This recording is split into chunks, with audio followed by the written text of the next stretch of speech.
Ladies and gentlemen, please welcome the next President of the United States, President Donald J. Trump. And I'm proud to be an American, where at least I know I'm free. And I won't forget the men who died, who gave that right to me. And I gladly stand up next to you and defend her still today. 'Cause there ain't no doubt I love this land. God bless the USA.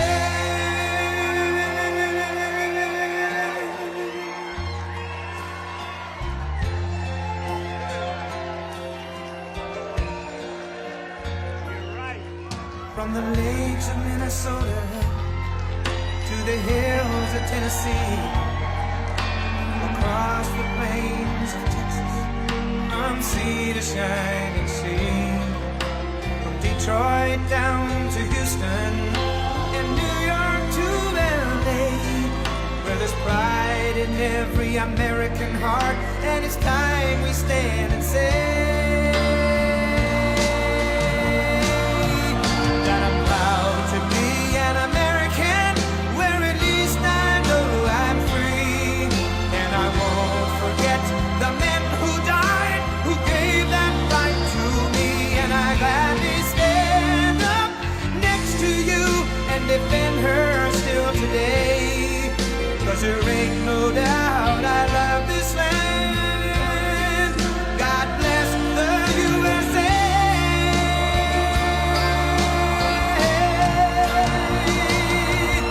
And I'm proud to be an American, where at least I know I'm free. And I won't forget the men who died, who gave that right to me. And I gladly stand up next to you and defend her still today. 'Cause there ain't no doubt I love this land.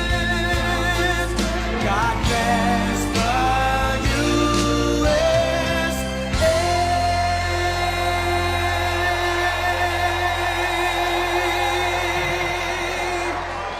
Wow, thank you very much. Thank you.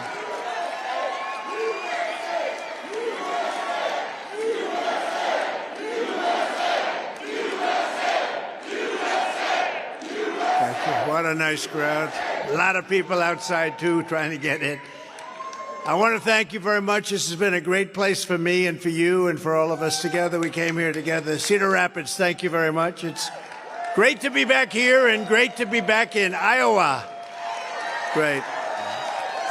You are just 100 days away from the most important vote of your lives. I used to say that about 2016. I said this is going to be the most important vote, and it was at that time.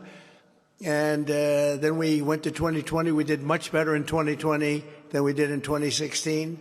Got millions and millions of more votes, so we're not going to let that happen again with what they did. With your support on Monday, January 15th, we're going to win the Iowa caucuses in an epic landslide. And we're going to crush crooked Joe Biden next November. And we're going to make America great again, greater than ever before. Very important. We have some incredible friends with us today. State Representatives Brad Sherman. Where's Brad? Brad, thank you, Brad. Good. Nice to see you. Mark Cisneros. Mark, thank you, Mark. Thank you very much. And Cindy Golding. Cindy, thank you very much. Thank you very much. State Senators Charlie McClintock. Charlie, where's Charlie? Hi, Charlie. And somebody that was, I think, in the whole country, he was my first endorser. And I love those endorsers when they're early. When they're late, they're okay, too, but not, it'll never be the same. It can never be the same. But he was the first in the whole country, and he wanted Trump, and he said, you're going to do a job. And he's a fantastic guy. Brad Zahn. Brad. Thank you, Brad. What a guy. Looks like, I call him the Marlboro Man, a handsome guy. And another great friend of mine who did a fantastic job in the administration, Acting Attorney General of the United States, Matt Whitaker. Matt, thank you. Thank you, Matt. We're here today to talk about how we're going to launch a revival of economic nationalism. Don't be afraid of the word. We're proud of our country. With the great state of Iowa at the center of the action. We made it the center, too. We won it twice. We ran twice. We won it twice. We won both of them twice. You know what the other one is. Crooked Joe puts China first, Mexico first, Ukraine first, Europe first, Asia first. He puts illegal aliens first, environmental maniacs first, everyone else first, but he puts America last. He puts America last. He puts our workers last. He puts our industries last. He puts our farmers last, definitely last. The farmers are definitely last. And it's first for me, they're last for him. That's an easy vote. He puts your families last. He puts everything that's good. He puts it last. Think of it. It's in reverse order. Open borders, no voter ID, high taxes, high interest rates. We were energy independent just 3 years ago. Now they can't get energy. You got to pay through the, you know what? I put America first every single time.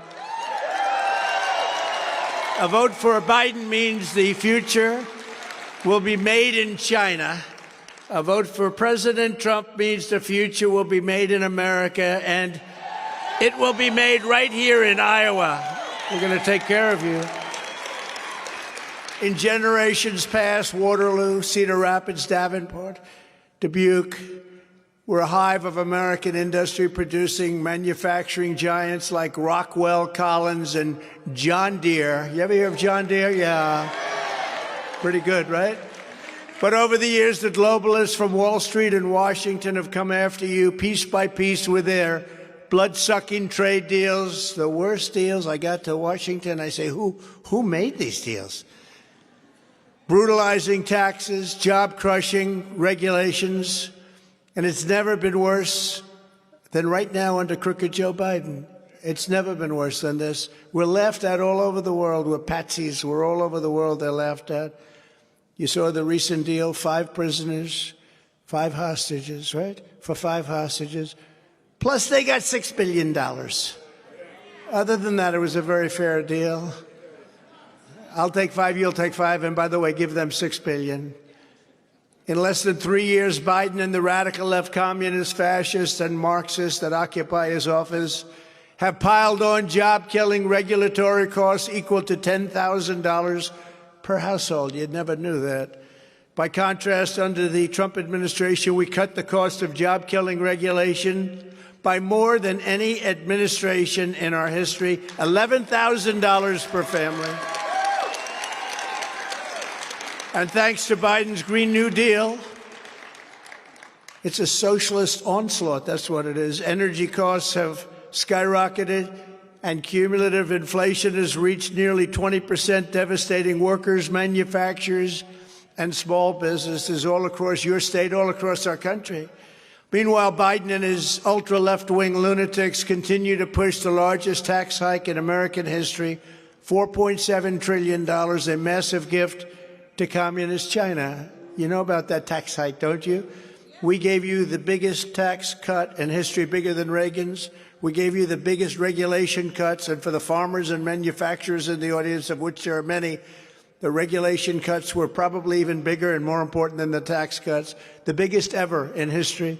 For decades, globalist politicians like Crooked Joe and Ron DeSanctimonious have been selling out your farms, your factories, your families, and your communities, and doing it all to protect foreign labor, to protect foreign jobs, for foreign profits and foreign wages. It's horrible. It's unbelievable. It's not even believable when you look.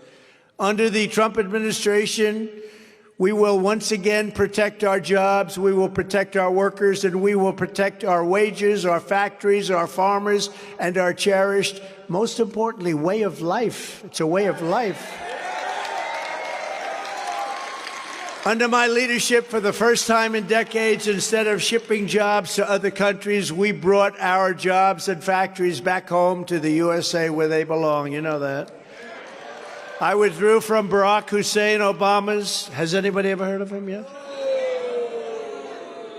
Remember Rush Limbaugh? Rush? Go, Barack Hussein Obama, remember? Barack Hussein Obama. I withdrew from Barack Hussein Obama's horrendous Trans-Pacific Partnership. Would have been a disaster for you and for all of those people that are in Michigan right now and South Carolina, so many different places that are making cars. You do a little bit less so, but you do a damn good job at farming. But I will tell you, they want to take your car industry away. They're going to take it away. They're going to do the electric vehicle nonsense. You know, you drive, you put a little circle around your house. You can't go outside the circle. You'll never come back. You can drive it. The first 10 minutes is one of the greatest feelings on earth. The next hour, you're in trauma, thinking about where the hell are you going to have the car charged. Oh, you had that. Yeah, you had that. Now, we want to have choice in schools, and we want to have choice in cars, right? You want gasoline if you want. Have anything. You know, they want to make your trucks and your tractors electric, too. Anybody have a nice, big, beautiful John Deere? Raise your hand, yes? How would you like to have a big battery attached to the top of it? Bigger than the tractor itself. You know, that's part of the problem. It's got a lot of problems. They want that to be. They want our Army tanks to be all electric. So that when we go into enemy territory, blasting the hell out of everybody, we do it in an environmentally friendly way. Okay? That's what they're doing. These people are crazy. They're crazy.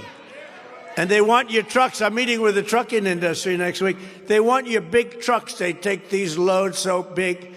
And, you know, you have Peter built some great firms. They make these incredible trucks, these cabs. And they can go for 2,000 miles. With an electric, you can go for 300 miles. And the battery's so big, you'll have no room to store anything else. Other than that, it's wonderful. And it doesn't have actually the pull weight, supposedly. But think of that. How crazy is it, right? And so the trucking industry they don't know what to do because there's nobody they don't even listen to them. 2,000 miles versus 300 miles. You don't have to say anything else. But also the batteries are massive. You know, I was in South Carolina the other day, the boating industry, and I was with some incredible companies that make boats. And one of them, they said, you know, there's a problem. They don't want us to go faster than 2 miles an hour now. Because, listen to this, they don't want to hurt the whales. There's only been one whale affected in the last 50 years, and yet they'll build windmills all over the ocean, and the whales are washing up at short levels never seen before. But they want a battery boat, a fully electric boat. And, you know, you have those beautiful Mercury engines and the other ones, the outboards and the inboards, and they're great. The little tiny smell of a little gasoline is okay, right? It's, you know, something. Because we have more of it than anybody else by far. But they want the boats. I said to the guy, well, how do you think it'll work? He said, well, it's a problem because the battery's so big we won't have any room for anybody. We'll be sitting on top of a battery, and we're not sure that we can make the boat float. It's so heavy. And I asked him, and I told this just to one of the group, I said, so let's say the boat starts to sink and you're sitting on top of this massive battery, and you get electrocuted. Do you get electrocuted? I mean, I don't want to be near that battery in the water. The problem is there may be a shark about 10 yards away. And you know what I said? I'll take the battery every single time. But they want to make boats all electric, too, and it's just great. What they're doing is insane. In California, they have blackouts every weekend. California's a mess. You know, Gavin Newsom is talking about, oh, it's one. This guy, let me just tell you, California is a complete wreck, and their price just hit $8 a gallon for gasoline, okay? Don't worry about it. You're not that far behind Iowa. You're hitting all-time record gas prices right now. You know, he used what we did. We filled up the strategic reserves, and he used that to keep prices low for the election. And now it's at the lowest level it's ever been. And that was supposed to be for things like war, not for filling up somebody's gasoline tank. The TPP was a Wall Street hit job on manufacturing in communities, and just like this one, actually, it would have slaughtered millions and millions of American jobs, and I kept you out of it. Ron DeSanctimonious voted for that TPP globalist betrayal of American workers. You would have lost half of your jobs. And he proudly supported it alongside of beautiful Hillary Clinton. See, we don't call her crooked anymore. We changed that now. The very beautiful Hillary Clinton, Barack Hussein Obama, Rhino Paul Ryan. Did you ever hear of Rhino Paul? We have a new name for him, Rhino Paul Rhino. He's such a rhino, we do it twice. Rhino Paul Ryan. Rhino Paul Rhino. Joe Biden and the rest of the establishment, these are all people that I don't know, do they hate our country? You look at the things they approve. It's a Washington swamp. DeSantis is just another globalist backstabber, but thankfully, I got him elected. Then they asked him 4 years later, would you run against the president? He said, I have no comment. That means he's running. Somebody said, sir, don't hit him now. He's a Republican. I said, I don't care if he's a Republican or not. We're going to hit him, and we did hit him. He's like a wounded bird going down. I don't know. I hear he's dropping out of the race, by the way, but let's see who does. But thankfully, I stopped them all, and I terminated their TPP disaster my first week in office. I passed the largest tax cuts and regulation cuts in American history by far. Ended Obama's war on American energy. It was a war. Gasoline prices plummeted, and we actually had them down to even $1.57, $59 for a short period of time, but we had them $1.87. We'll take anything under $2. What does that mean for your tractors? Remember I told you, I said I'm going to make a great deal with China. Go out and buy a larger tractor and more land. Remember? And I came through. But you were with me because we suffered for 1 year. It was a tough negotiation with them. As you probably know, they're tough negotiators, right? But we got them, and we got you $28 billion, and we got hundreds of billions of dollars from China for the country. Not one president got 10 cents from China. Hence, as some people would say, we ended up with the China virus, They weren't so happy with me, but that's okay. We got along with them fine, but they had to pay, and they did. $28 billion we got the farmers. That's why I sounded very arrogant. Somebody said, sir, please don't take Iowa or Nebraska or Wisconsin or others, farm areas. Please don't take them for granted, sir. It's not good. I said, listen, I got them $28 billion from China.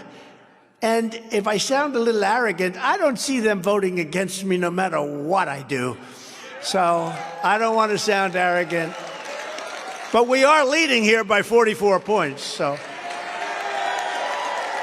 And we will not play, for those people that watch football, we will not play the worst defense in history. What is the worst defense? Prevent.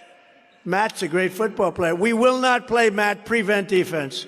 Isn't that the craziest defense? A team holds another team scoreless for the entire game. Now it just needs one more couple of minutes, and they go prevent. And they lose. You know what it's called? Prevent defense. It prevents you from winning. So we're not going to do prevent defense, okay? Does it actually work? I've never seen it work. I don't think so. We will not play prevent. The economy boomed. We created 500,000 new manufacturing jobs, and household incomes rose by a record $6,000 a year under Trump, right? I love that mugshot. I love that beautiful woman right there with the mugshot. That mugshot. Can you imagine what they're doing? The weaponization? Oh, she's got one. They're all over the place. Hopefully we'll get rid of them fairly soon, too. It's a disgrace. It's a disgrace. They're weaponizing our Justice Department, our FBI, what they're doing, because they can't win fair and square. Cheated like hell last time. This is a different form of cheating this time. It's called election interference. Smear somebody and then watch him go down. But this is the first time in history. I'm the only man in history that got indicted, and 4 times over nothing. But I got indicted, and my poll numbers have gone through the roof. Never happened before. It's never happened. Usually when that happens, a guy goes to the microphone, ladies and gentlemen, thank you very much. I will be going home to my family now. I will clear my name. I will clear my name. No, the people get it. These are crooked people. That's the way they want to win. It's election interference. And if I weren't running, or if I were in fourth place, third place, seventh place, which we're not, we're leading by, I think, 62 points overall. We would have had none of this stuff. None of it would have happened. These are dirty players. They're bad people. They're not stupid. You know, when you look at some of their policies, like open borders, etc., you say, are they stupid? They're not stupid, but they are, I think, really maybe trying to destroy our country because there's no other reason for it. Now we're ready to take our American First economic program to even greater heights. When I'm elected, we will have tax cuts, regulation cuts, energy price cuts, and interest rates cuts like you've never seen before, even with me. You know what caused the inflation was energy. It's not that complicated. And it also caused Putin to go into Ukraine, although he would have never done it if I was president, even if he did have the energy resources. Because, you know, when it went up to $100 a barrel, he makes a fortune on a war. He'll be the only guy to ever make a fortune on a war. And Biden's the one complaining, but he's the one that drove the energy prices up. So he caused the war with his stupidity, with his absolute, look, he's the most corrupt.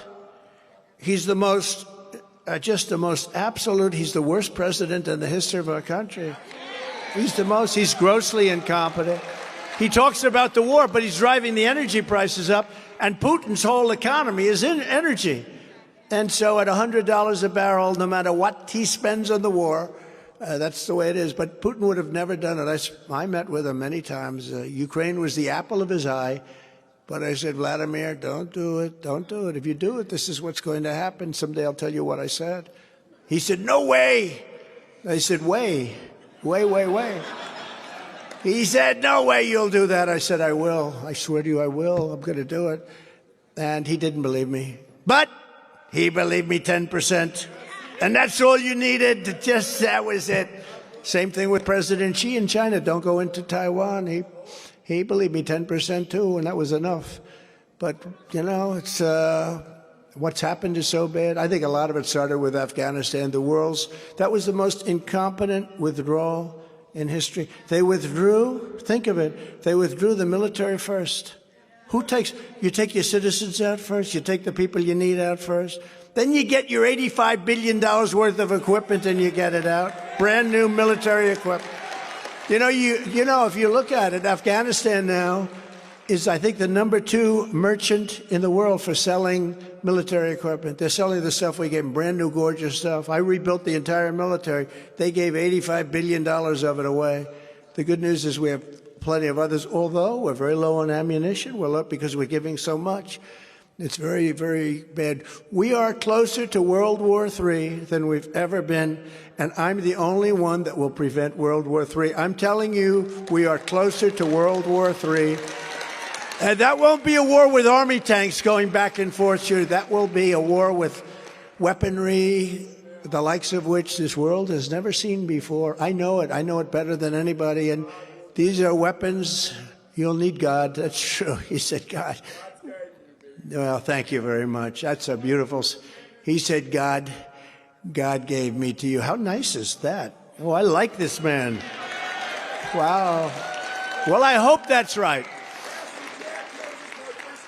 Oh, great. I hope you're right about that, though. That's a great honor that you even say it. Under the Trump administration, patriotic protectionism. We need protection. You know, some people say, oh, that's such a terrible word. It's not a terrible. Nationalism's not a bad word either. I'm nationalistic. I think most of the people here. But if you say that to the radical left lunatics, they'll say, oh, that's terrible, conspiracy. But it'll be the American way and the American way of life again. It used to be that way. It's time for a rebirth of loyalty to our country. We need loyalty to our country. To protect American workers and families, I will impose an across-the-board tariff on foreign-made goods that come into our country. If they're going to come into our country and if they're going to pillage, in many ways, our country or do a good job, they have to pay for the right to come into our country. Because right now they're destroying our country on trade. We have trade imbalances at levels that nobody's ever seen. And I was all set to do it. And then we had the COVID situation. And we had other problems. But we're going to do it, and we were doing it, and we made incredible trade deals. We did so much. I will pass what's called the Trump Reciprocal Trade Act. That means that if China or any other country makes us pay a 100 or 200% tariff, which in many cases they do, we will make them pay a reciprocal tariff of 100 or 200%. We don't do that. We've done it on individual cases where I was able to get it done, but we're going to do it for everybody when they charge us. A lot of countries, not only China, but you have a lot of countries, they'll sell a motorbike, they'll put a tariff on Harley Davidsons going into India of 150%, and they sell what's called Indian motorbikes, lesser level, and we put a tariff on them of nothing. But we did a big thing in my administration, and you know what they want? They want Harley Davidson or whoever to go to India and build a plant. That way they say you have no tariffs. Well, we lose all those jobs. So we're gonna hit them very hard. Everybody, we're gonna hit them very hard. Reciprocal trade. They put it on us, we put it on them. One of two things is going to happen. We'll collect a lot of money, and that's fine, and so will they. Or they'll drop the tax, and we'll drop the tax, and it's simple. You don't have an accounting problem. And as tariffs go on foreign countries, they go up, taxes go on American workers and small businesses and middle-class families will come way down as we do this, because all of this money that will be taken in, all of these jobs that will be taken in, you know, when you do that, you're going to be opening up plants here and all over the United States. And that's what China did, and they still do. Didn't work as well with us because I put a very big tax on their cars, tremendous tariff, 50%, because everybody was moving to China to build their plants. And then they'd sell back into the U.S., and we wouldn't even charge them. So we changed it around a lot.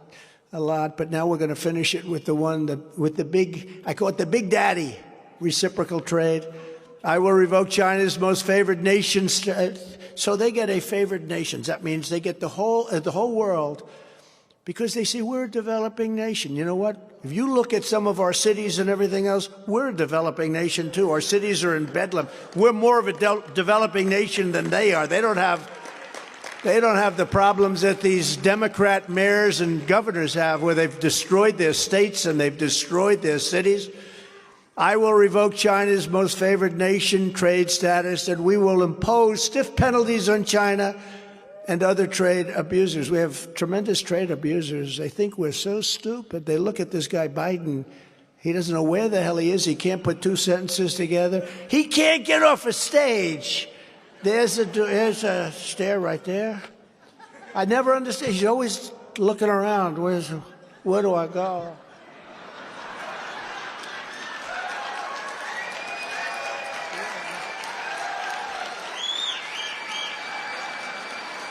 This guy is it's so bad. Can you imagine President Xi of China? He's sharp. You know, the press hates when I say he's sharp. I actually called him very smart one day. Oh, he called him smart, you know. He runs 1.4 billion people with an iron fist, and I call him smart. They say, President Trump called him smart. They want me to say he's a stupid man. They've been ripping us off for so many years. They're very smart. But can you imagine when they meet this guy, Biden? I mean, they see him. I see it. I talk to him. They say, we don't believe it. They think it's some kind of a game that I'm playing. It's like a chess game. They don't really believe this is happening. They say, what's going on here, Ashley? They say, what's going on here? There's some kind of a game being played. This can't be possible.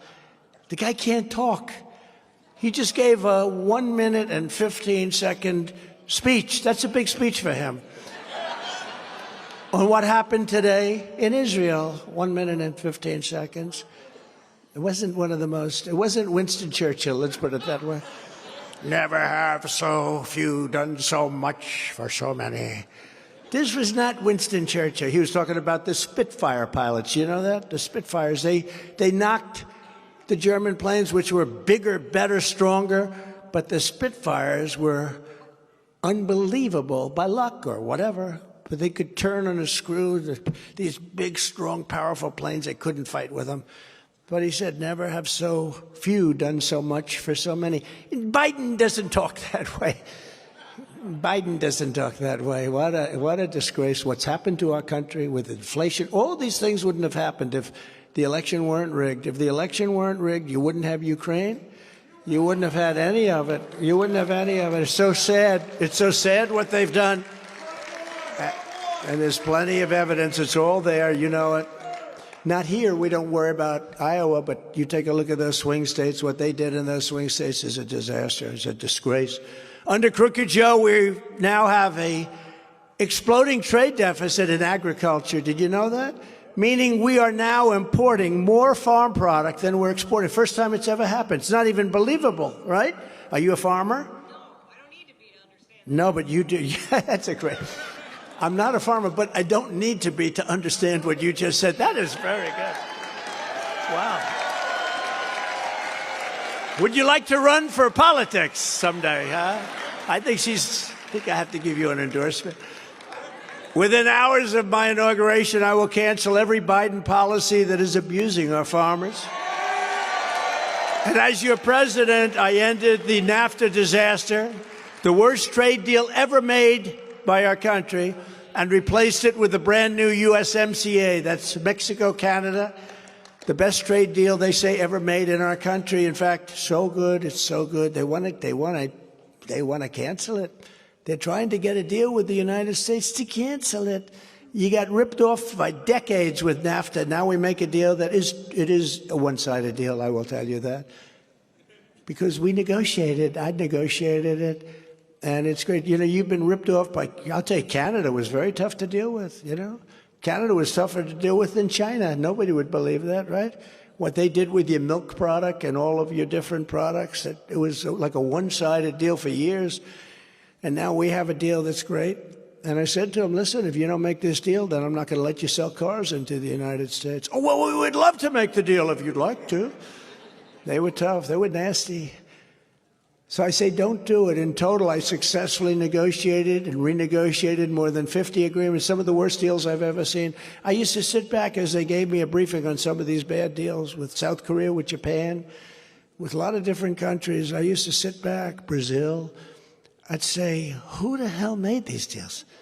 I mean, it's almost like like they weren't even believable. Some of them, I go back to the heads of the country. I say, you know, your trade deal with us is very unfair.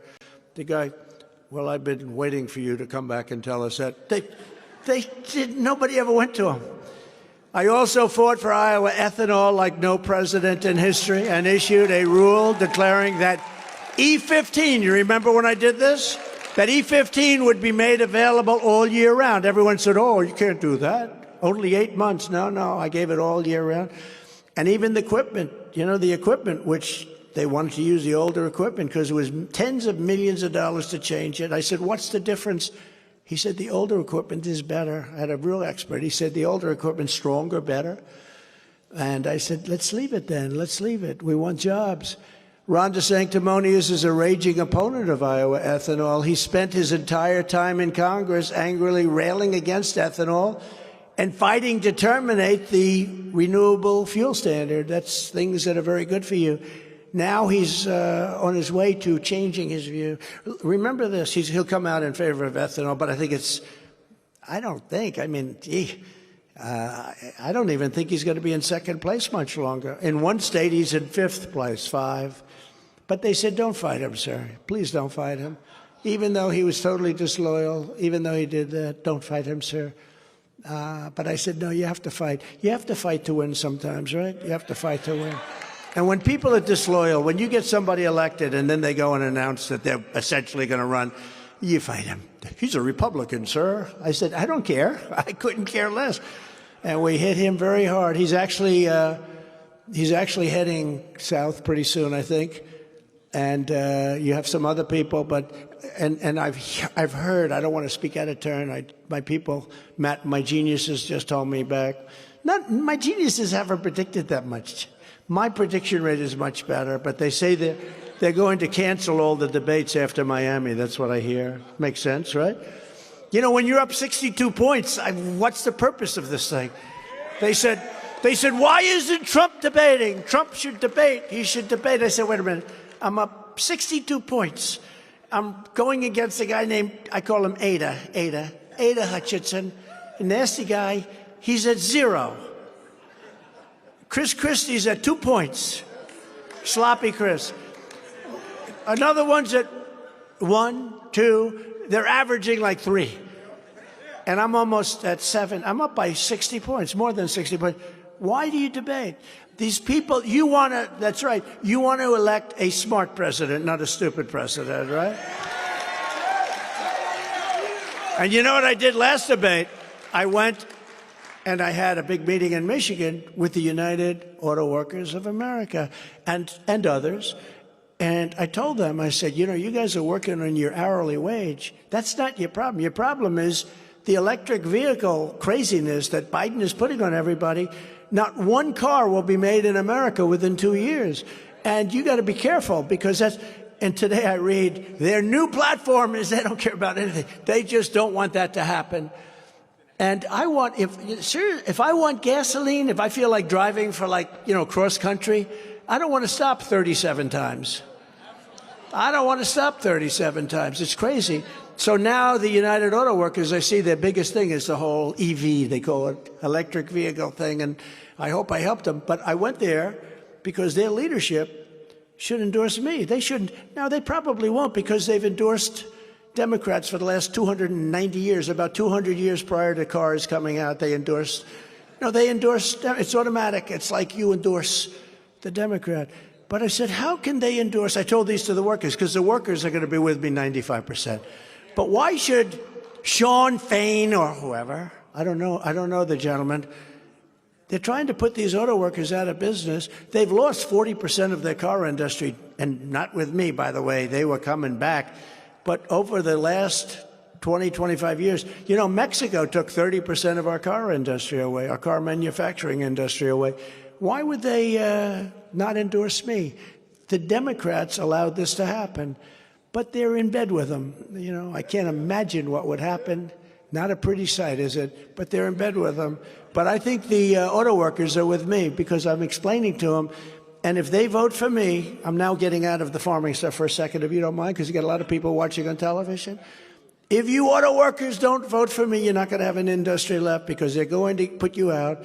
And if you do, we will double up on our car manufacturing. We're going to double up because we'll tariff cars coming in if they're looking to compete with us, just like we did with Mexico. We said we want 28,000 soldiers, or we're going to put tariffs on the cars that you stole. I mean, they stole 30%, 32 to be exact, of our car industry, of our car manufacturing industry over a couple of decades. Biden's insane electric vehicle mandates will totally decimate gas-powered cars. And if it happens, Iowa ethanol is dead. You know, it's dead. You're not going to be needing ethanol. You're not going to be needing gasoline. And you're going to never take a trip that's more than 12 minutes from your house. It's not going to. You know what else are going to die? Hotels are going to die. But the greatest business there is, in fact, I may not run for president. I may drop out to go into this business. No, I may. I'm sorry. You know what the business is? I'll tell you why, because it's so... The car tow truck business. I'm going to open up a massive, all over the country, tow trucks so that when they run out of their energy, I'll tow those suckers right back home. All right? So if you see me drop out, that could be the only reason I drop out, right? When I'm back in the White House, I will repeal Biden's ethanol-crushing electric vehicle mandates on day one. It'll be one day. And, you know, I want you to have an electric car, and I want you to have a gasoline car, and I want you to have a combination hybrid, and I want you to do all those things. But you can't have trucks where the truck is not enough. It carries a load. The entire load's going to be a battery, and it doesn't go far enough. And I was telling the other group, we just spoke in front of a great group of people, much better than you people. I'm only kidding. But we just spoke. Don't worry, same state, same everything. But we just spoke, and I told them, I said, you know, the trucks, you take a Peterbilt or one of the great trucks, they could go up to 2,000 miles on a large tank of diesel fuel, but not large like a battery, which has to be about 9 times larger. And a truck will go 300 miles. So one goes 2,000 miles, one goes 300 miles. What kind of stuff is that? You have to stop 6 times as opposed to none? So, And they're forcing trucks to now go all electric. You talk about a supply chain problem. Wait till you see this sucker. And you know what? I can say that 100 different times. You can go in and say it to the people in the White House. They'll say, thank you very much, and they won't do a thing about it. They are destroying this country. It's so crazy. They had one of the biggest truckers in the world. They got many, hundreds and hundreds of big, beautiful, most gorgeous trucks. He said, all my life, every year would buy some trucks, would buy, and I have now just about the biggest company, I guess. He said, every year they got better. They got better. They got stronger. They got more powerful. They were more beautiful. They just got better and better. If this happens, we will be going back 60 years if this happens. There's nothing they can do about it. Nothing they can do about it. I said, have you spoken to the White House? They couldn't care less. That's why they're doing all the things in California with that California deal. It's California on any summer afternoon is in a blackout. They're in a total blackout. Now they want to add millions of cars to the grid. It's insane. It's just crazy. It doesn't work. It's all about something. No, I think it's all about destroying our country, actually, because nobody can figure. That's the only thing I can't figure out. Why do they want to have open borders with millions of people pouring in? People coming from jails, prisons, people coming from mental institutions and insane asylums, My people say, please, sir, don't mention the words insane asylum. Why? Because that's a vicious thing. I said, that's Silence of the Lamb. You know what that is? Has anybody seen Silence of the Lambs? Hannibal Lecter, how great an actor was he? You know why I like him? Because he said on television, on one of the, I love Donald Trump, so I love him. I love him. I love him. He said that a long time ago, and once he said that, he was in my camp. I was in his camp. Yeah, I don't care if he was the worst actor. I'd say he was great to me. And no, he was great. I'll tell you, he was incredible. But that's the insane asylum stuff. That's a step beyond. But mental institutions, insane asylums, jails, prisons, and terrorists, they're pouring in to our country. And you go over to South America, and it's not South America, it's all over Africa. They're allowing all of their prisoners, and they're transporting them into the United States. We're like a dumping ground. And they're taking them from 129 countries, we think. They don't have any idea. Mayorkas, they have no idea what's happening. I had the greatest guys. I had the safest border in the history of our country, and now we have the unsafest border in the history of the world, because there's never been a country like this. But it's a horrible thing that's happening and very dangerous. And these people are very aggressive people. They drink, they have drugs, there are a lot of things happening, and they're very, very aggressive. I heard a woman talking, a great woman, she lost her son in New York, lost her son horribly, actually. And she's become somewhat of a spokesman, running for Congress now. Good, very good person. And she said, they're infiltrating my neighborhood, and they're so aggressive. They're so strong. They're so vicious. They're so violent. And they drink, and they take drugs. Other than that, they're wonderful people, okay? No, this country, our country can't, no country can sustain this. Under a Trump administration, gasoline-fired engines will be allowed, but child sexual mutilation will not be allowed. Okay?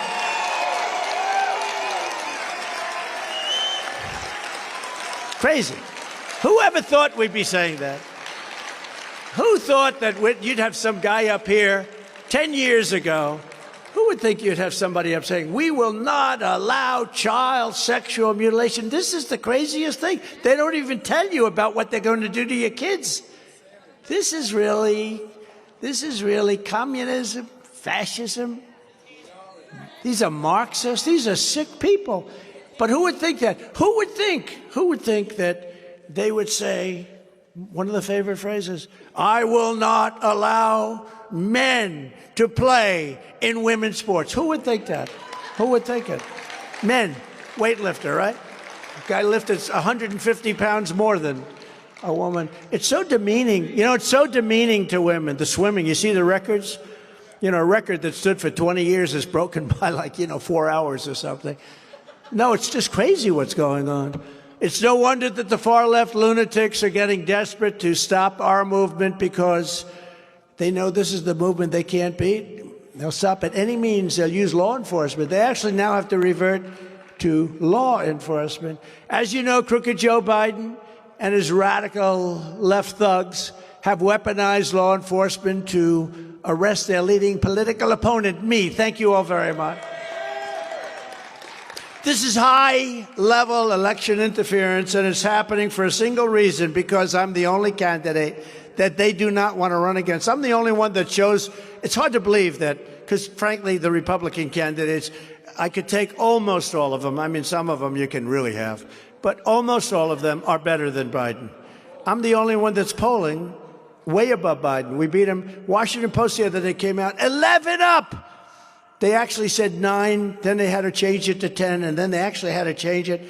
It's the only time, so they spend $1 million on this big Washington Post, ABC. ABC is one of the worst, by the way, I got to tell you, one of the nastiest. They always come up with stuff. They're very nasty people. They pretend like they're nice, and then they hit you with zingers all the time. But ABC is bad news. ABC fake news, I call it. It's all fake news. Deface the Nation. Do you watch Deface the Nation? Ladies and gentlemen, Donald Trump on Face the Nation. Right now I go, ladies and gentlemen, Donald Trump on Deface the Nation. And Meet the Press has been changed now. They have a new anchor. We interviewed with her a couple of weeks ago, Kristen Welker. She was so nice until she started interviewing me. Then she got a little bit hyper, but she was good. In the Marquette poll, voters prefer Trump over Biden by 24 points. I didn't hear that one. 24 points on the economy. 24 points on border security, and 23 points on inflation, and 19 points on creating jobs, and 34 points on the border. It's a lot. Because remember, the Democrats start off with like 40. You know, people said, a friend of mine said, I said, yeah, I'm up 10 or 11 points. And in some cases, I'm up 2 or 3, but we're up. And he's a very smart guy. He said, how can you only be up 2 points on that guy? I said, because they start off with a big advantage. They have certain groups. We won't say. They have certain groups that vote for him. By the way, a lot of groups, if you look at African American, they're at my level, higher than anybody's ever had before. Hispanic American, we are going to probably win Hispanic American. By the way, if that happens, this election is over. You know, the biggest thing on the election, because they're going to cheat, they're going to try like hell to cheat. The single biggest thing on the election is we got to swamp them. Because, you know, there's a level at which, as bad as they are, the crooked as you can be, but there's a level at which they can't win. We got to win, and we got to swamp them. If we swamp them, we don't have to worry about it. But we also have a lot of good lawyers and a lot of other people looking, but because they use COVID.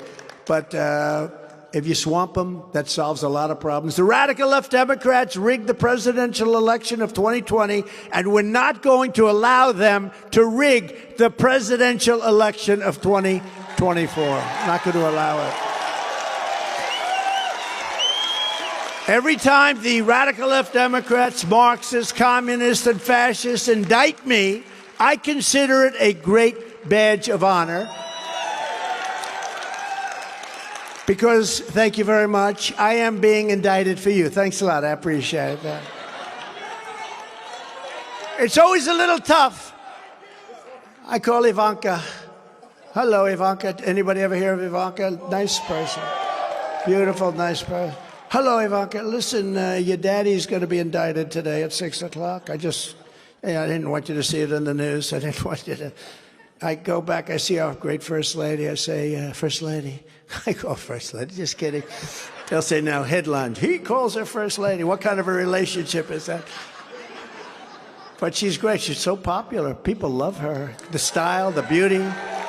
The beauty, the style. You're not allowed to talk about beauty, so let's leave that out. If you say beauty, you immediately lose the election. But the style, the beauty, the whole package. But they love her. I say, darling, today at 5 o'clock I'll be indicted. And she actually said, again?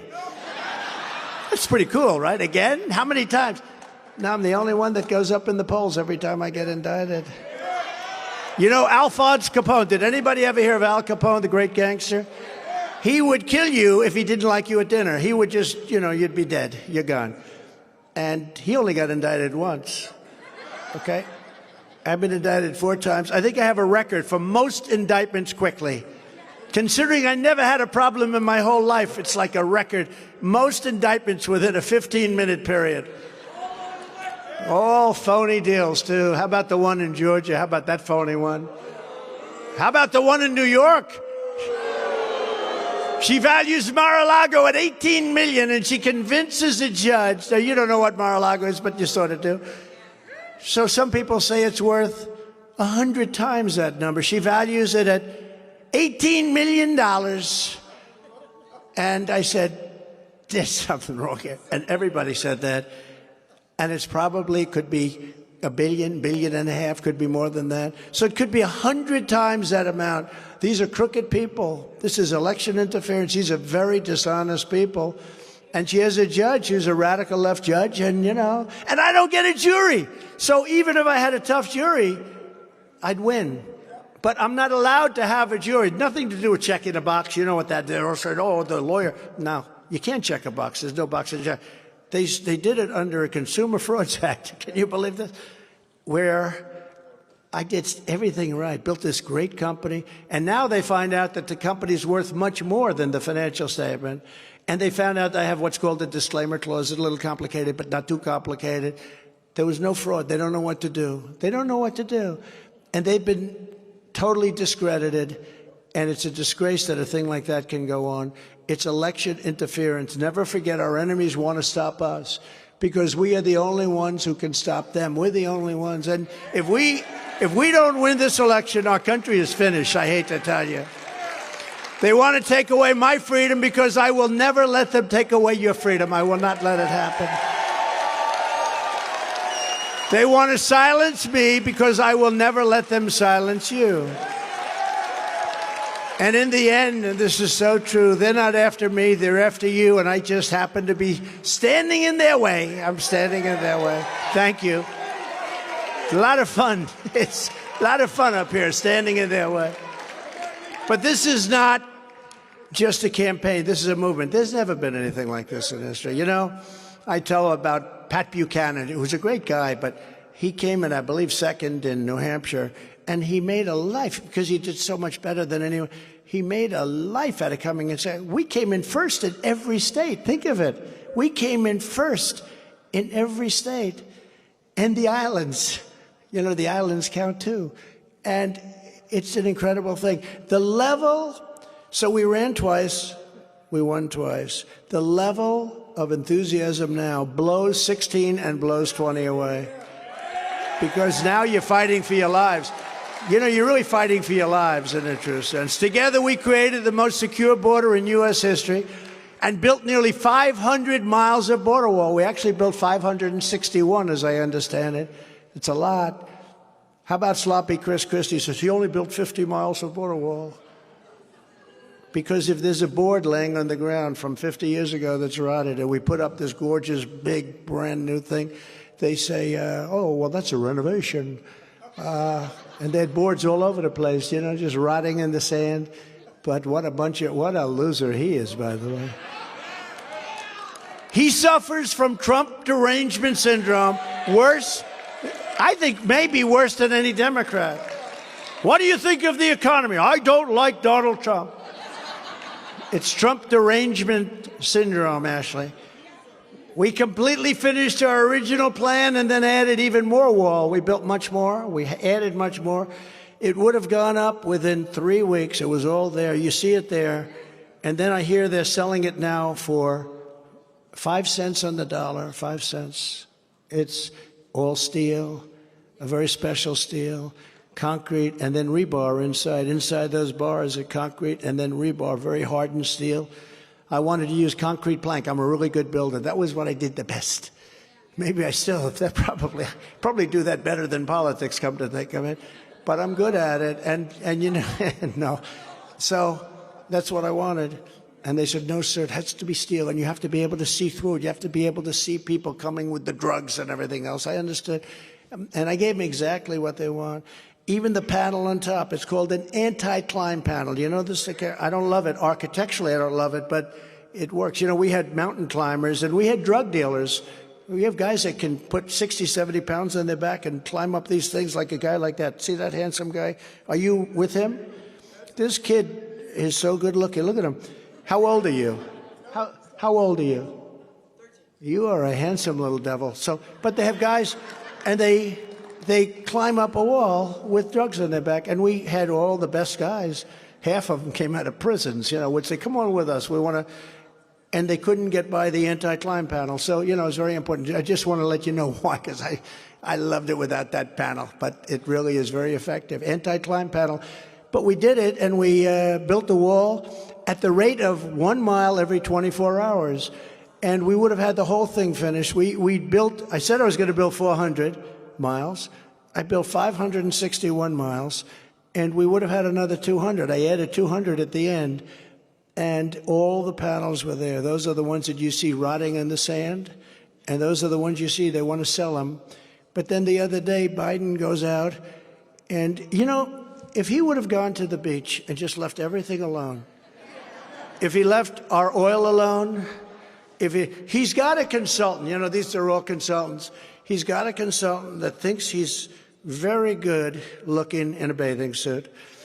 This consultant thinks it's a good look for him to be at a beach at 2 o'clock on a Tuesday, Wednesday, Thursday, and Friday. I don't think that looks too good, Matt, right? We want somebody that works a little bit like I worked hard.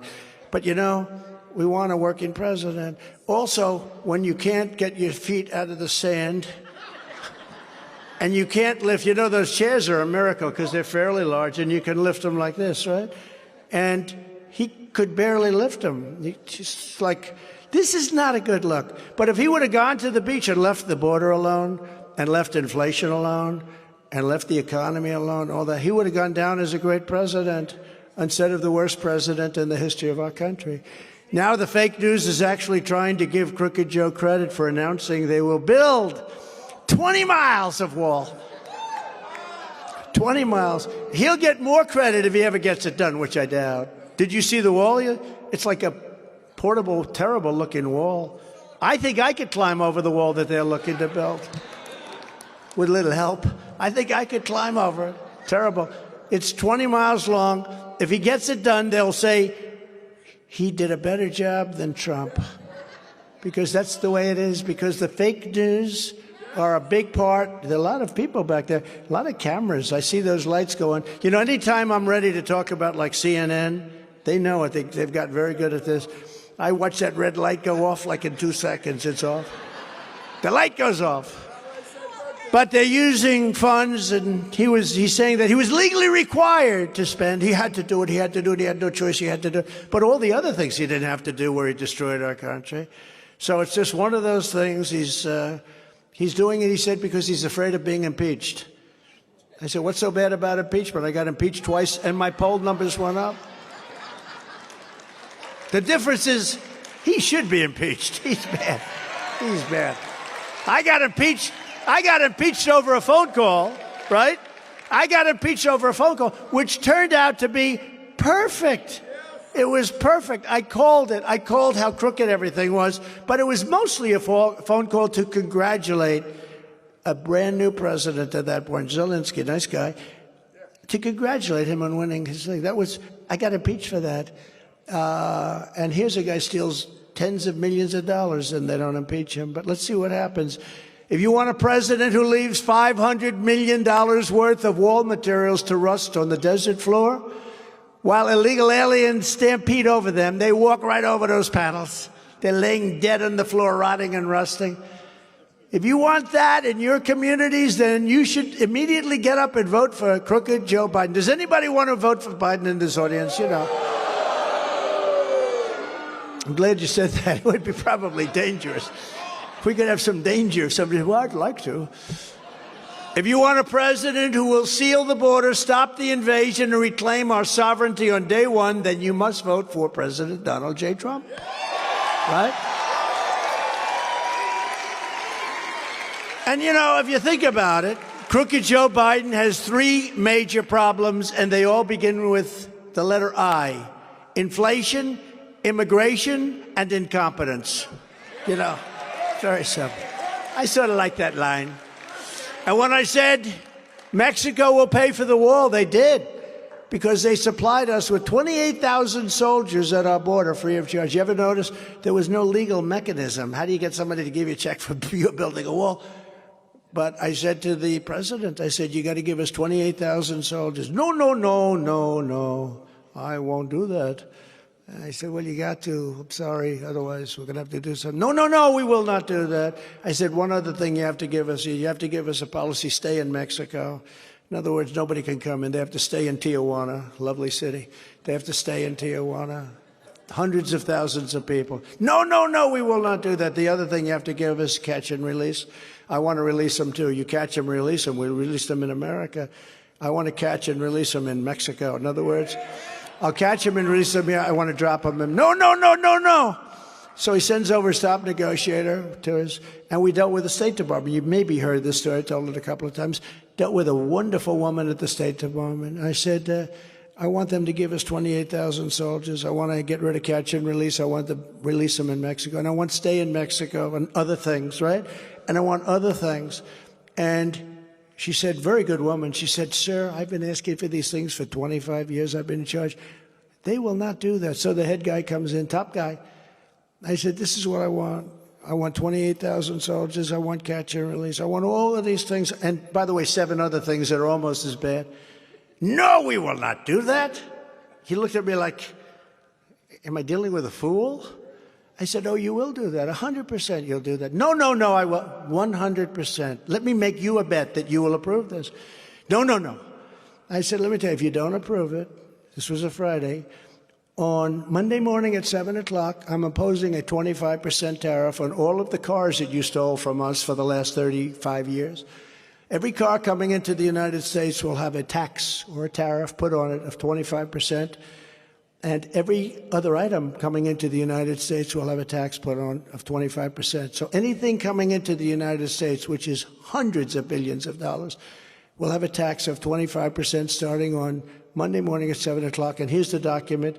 And I sign it before your very eyes.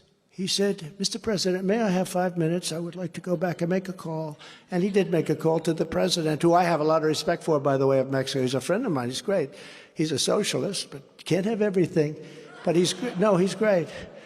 And he's popular. He's a very good guy. But he comes back, sir, I am pleased to inform you that we would love to give you 28,000. We would love to take MST 13 gang members back into our country. It would be a great honor to have 28,000 soldiers guard your border. I said, free of charge. Yes, sir, absolutely free. We would never want anything.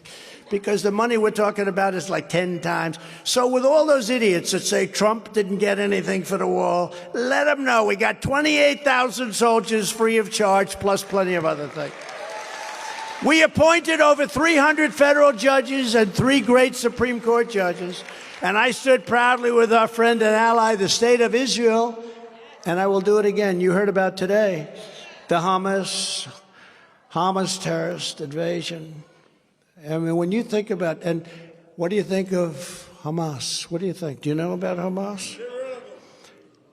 The terror invasion of Israeli territory and the murder of Israeli soldiers and citizens is an act of savagery that must be and will be crushed and avenged, has to be crushed. Israel's at war, and the United States has to support Israel. We have to support Israel. There's been no better president for Israel than me.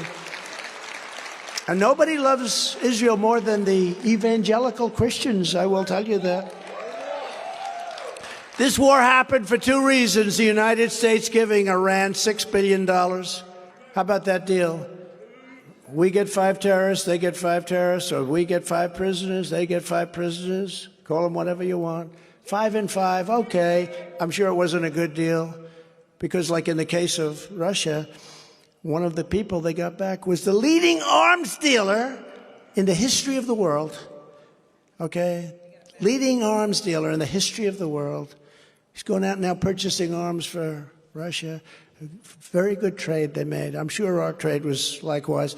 But they added one little caveat. Plus we get, for them, $6 billion. So we get 5, and they get 5. Sounds good. And they also get $6 billion. And our country's perceived weakness and an incompetent and corrupt leader, Joe Biden, who's laughed at all over the world. He's laughed at all over the world. People can't believe this is happening. President Xi, who is so smart, so many of these people, they have a meeting and they say, this can't be happening. The guy doesn't have a clue. And I predicted the war. A lot of the newspapers, thank you very much, fellas, they've been very generous to me. I predicted war in Israel immediately after it was announced that Joe Biden gave the $6 billion to Iran. They got so much money. At this time, Israel and the United States need a very strong partnership and leadership. I got to have strong leaders. You don't have strong leaders, it doesn't matter how many army tanks you have.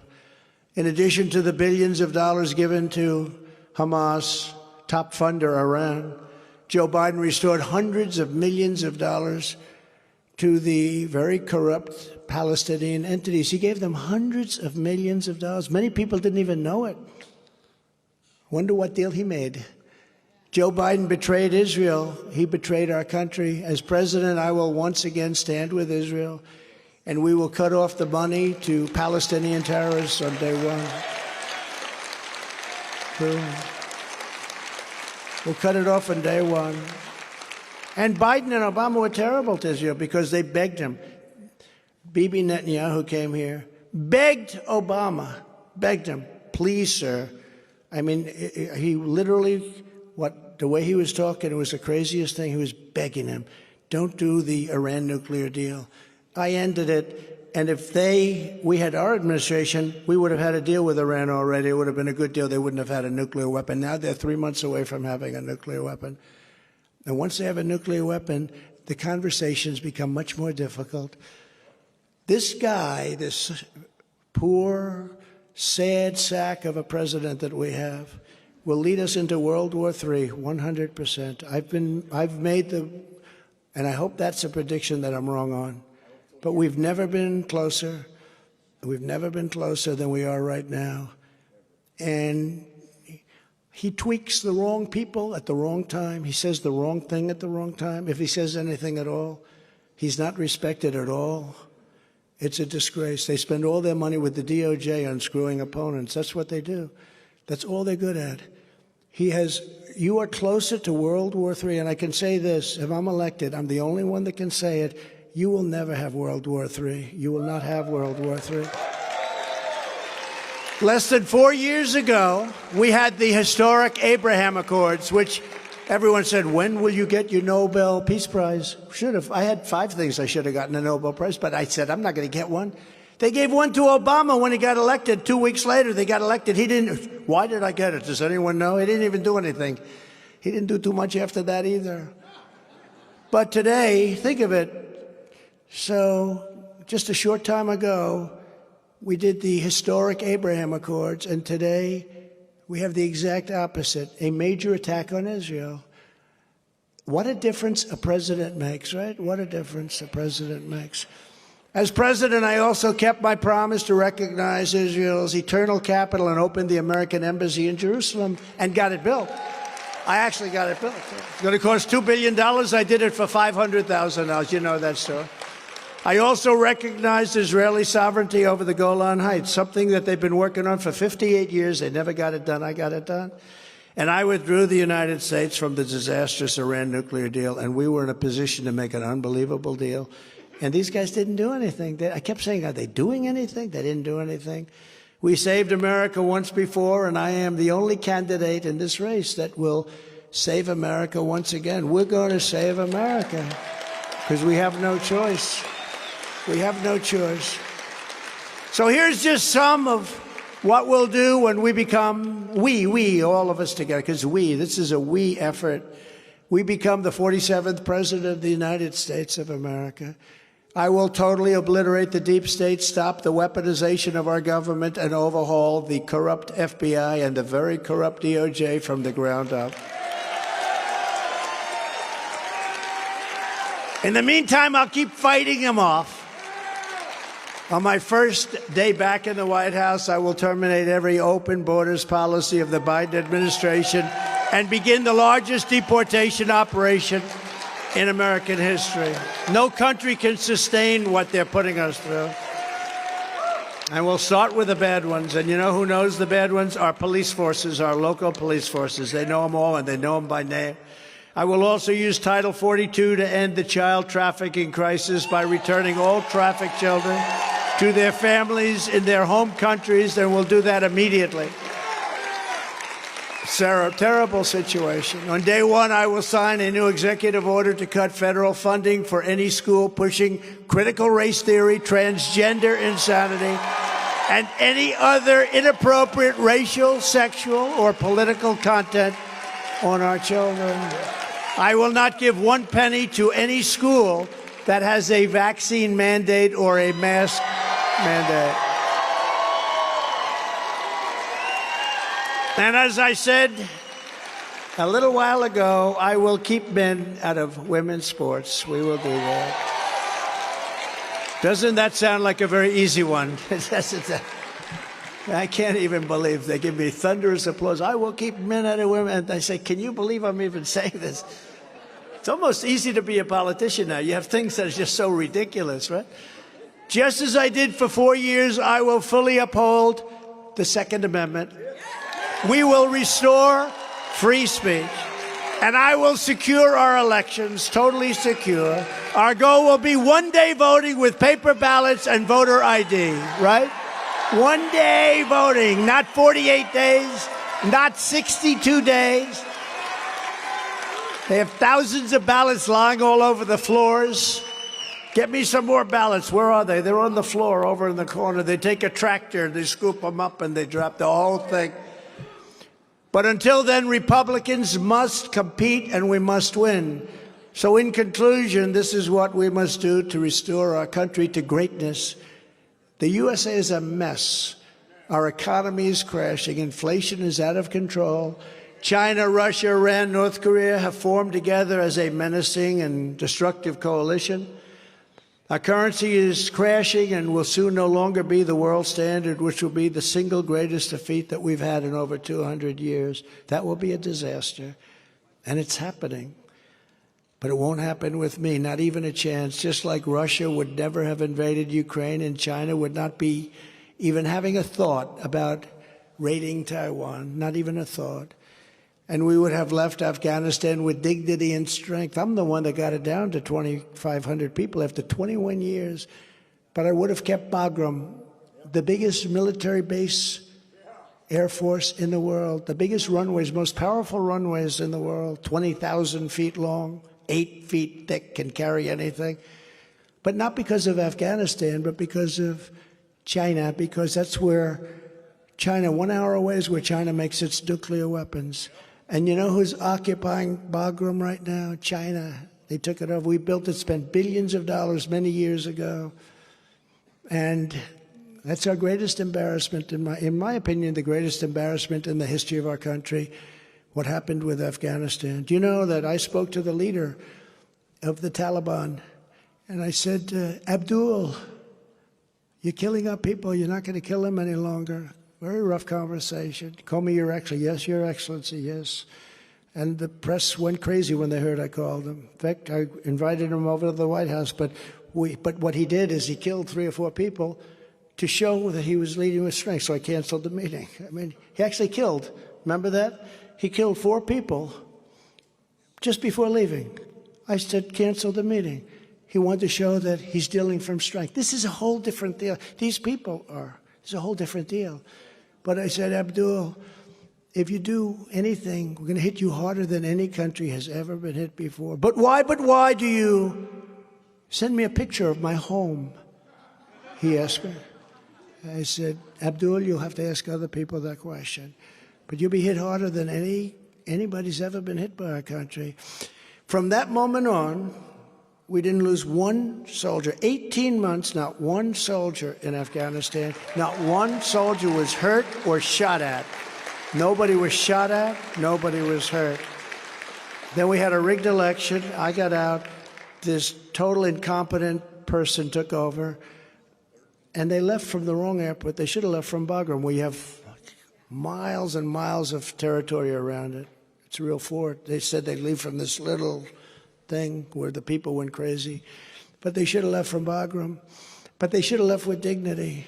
They should have left with strength. We were so strong.